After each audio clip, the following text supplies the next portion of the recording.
እነዚህን የህይወት መላዎች የፈጠረ በእውነት ሊቅ ነው።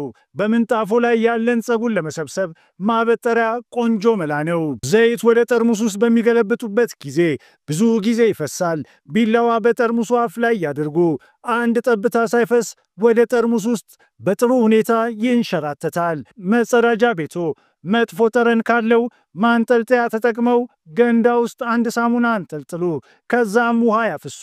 አዲስ ሽታ ይለቃል። መጥፎ ሽታ ሙሉ በሙሉ ያቆማል። የፍሪጆ በር የቆሸሸ መስሎ ከታዩት በሎሚ ላይ ትንሽ ጨው ይርጩና ይቀቡት። ከዛ በኋላ እዛው ቦታ ላይ ትንሽ ቆምጣጤ ይርጩ። ከዛም በጨርቅ ይጥረጉት። ፍሪጆ ልክ እንደ አዲስ ያበራል። ምግብ በሚሰሩበት ጊዜ ስልኮን የሚጠቀሙ ከሆነ የፕላስቲክ መጠቅለያ በስልኮ ላይ ብቻ ይሸፍኑ። በዚህ መንገድ ሳይቆሸሽ በነፃነት ሊጠቀሙበት ይችላሉ። ለበለጠ ጠቃሚ ምክሮችና ጠቃሚ የህይወት መላዎች ለማግኘት ፎሎ ያድርጉን።